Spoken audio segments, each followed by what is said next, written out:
Good evening, ladies and gentlemen, boys and girls, and others of unspecified gender. I cannot play musical instruments or sing, and I read a lot of books, but Bridie and I read a lot of books, so we decided to bring you some stories that we should read to you. Uncle Gerdie and Uncle Bridie. The books that we should choose to read, obviously they cannot be very long. I cannot read you War and Peace, nor should I read War and Peace to a 4-year-old. So we try and make sure that the books that we choose are the right format. For instance, if you're speaking to you're speaking to people that think and are interested in maybe dissecting a book, you might choose something like this, Thomas Hardy, That's the Wood Riddles. Perhaps you may be interested in Antarctic exploration and this incredible tome by Gerdie, the Worst Journey in the World. That also is fun. So we try and choose a book that will maybe, if you're speaking about modern political people, maybe you choose a book that might give you some information about them and appeal to the readers. So that's what we try and do. So I picked the format of the book that appeals to the readers. For instance, here's the book that I've chosen tonight to kickstart this. And it's I think it will appeal to the readers and everyone will understand it. So you all see that there, yeah? Okay, I'll start from here. The United States of America is the most powerful country in the world and its president is the most powerful person in the world. Anyone can grow up to become president, or they can become president first and think about growing up later. Donald has very big hands, the best hands.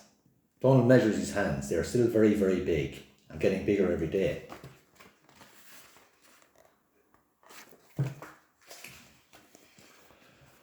Donald has called an important meeting.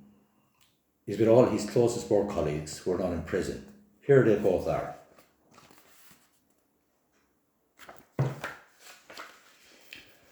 Donald likes gas and oil. Gas and oil are the very best ways of making power. Relying on gas and oil means nobody needs to live near the noise of a sustainable windmill, which might give them cancer. The failing newspapers do not report how good Donald is because they are jealous. They are not the president. A president has never been president. A newspaper has never been president. And the paper president just blow away in the wind. Donald is not frightened of the wind, but he does sometimes wear a baseball cap in case the wind wants to play with his new hair.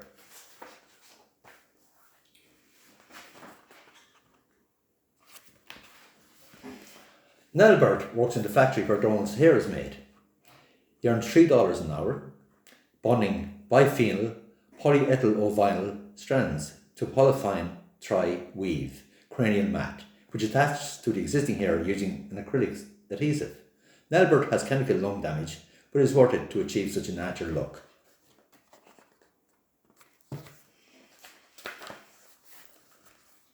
Executive time is the important half of the day when Donald Trump watches television to give some opinions he can have. Donald tweets, "Fading elephants are sad. If crazy, weird Trump guys threaten USA, we will face consequences like never be seen. Crooked dumbbells. Donald thinks he's watching Fox News, but he has turned on National Geographic by mistake." Like anyone with good taste, Donald likes things that are completely covered in gold. This is his new chest freezer. It is full of hamburgers. The hamburgers are not covered in gold, but when someone finds a way of doing that, these will be the hamburgers Donald buys.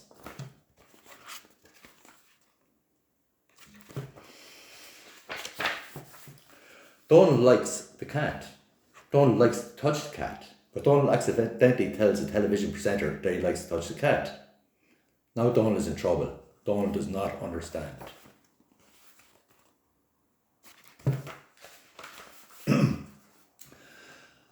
Now, Donald has commissioned a painting of himself exactly as he looks now, winning a prize for jumping over a candlestick. Many people say I am the best at jumping over candlesticks, says Donald, and in the painting that is very true. In real life, Donald cannot jump over candlesticks because of bone spurs.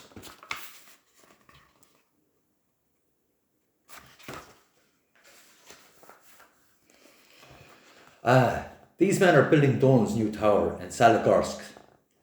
To build his tower, Donald needed help from his Russian best friends. The interesting thing about Donald's Russian best friends is that he does not have any Russian best friends, and they do not exist, and this is a page in a witch hunt. Now, like many golfers, Donald has his own set of clubs. This one is Mar-a-Lago in Florida. Donald's not ever cheated at golf. Cheating makes winning too easy. Except in the election, where it was a loser, Hillary Clinton, who did all the cheating. Silly Hillary, she might as well have not cheated at all.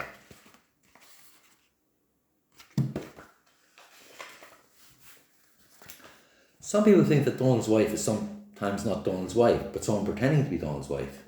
This cannot be true, because Donald's wife can be very easily recognised by her very large sunglasses and long hair covering her face.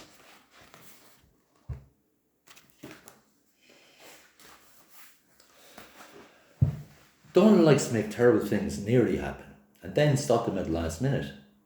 The way he can say he stopped a terrible thing from happening.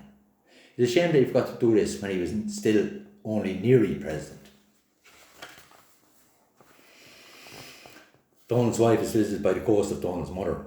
"I'm sorry," says Donald's mother. "I didn't know that ignoring him as a child would make him into such an unbearable adult."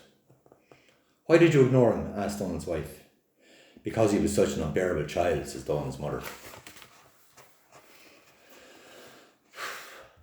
When Donald is asked to think about hard questions, he says, "We'll see." And sometimes he says, "You'll see."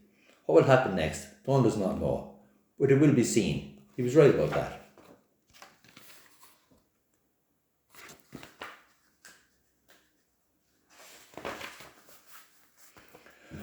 Donald has an imaginary friend called Kafifi. Kafifi does not lie about Donald or witch hunt him, or say he is not the best. If only real people would be more like Kafifi. Some racists have said that Big fight with some not racists. There are very fine people on both sides, says Donald. The not racists are shocked. But Donald said a nice thing. He said they were as good as racists. Donald just wants to make everybody as happy as he makes the racists. Now, before he was president, Donald's job was being a millionaire. He had been doing his job since he was 8 years old. Donald made his millions by telling them from his father, and then trying not to lose as many of them as he could. If everyone was as clever as Donald, everyone could be a millionaire. Donald knows guns are a good way to deal with bad people. If bad people use guns too, everything can be fixed using thoughts and prayers. If bad people never learn to use thoughts and prayers, who knows what bad things might happen. Luckily, the bad people only have guns.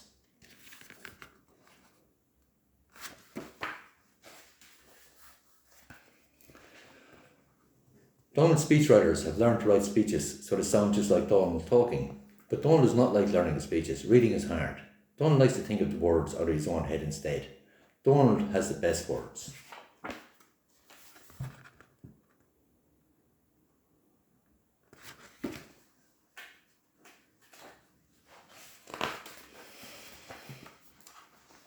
America is great again. Donald has built a wall so only Americans enjoy how great again America is.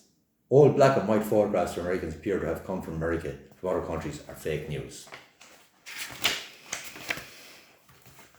People are saying I'm the best president ever, says Donald. People are saying I'm very, very intelligent, says Donald. People are saying my approval ratings are the highest ever, says Donald. All these people are Donald. When Donald won the election, he did not believe it. This election was a bad, unfair election, says Donald about the election that he just won. One day Donald might lose an election. He will not like that election at all. And when Donald is told it's time to stop being a president, who knows what exciting things will happen next.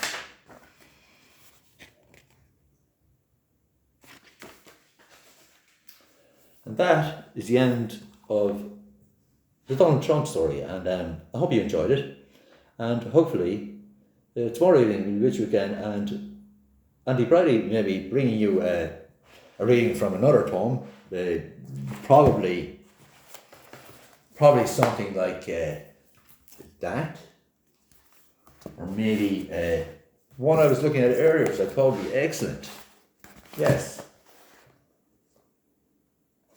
So I'll leave you tonight and hope to see you all again in the future. And stay safe, well, and try and be happy. And love from me and Brady. Bye bye.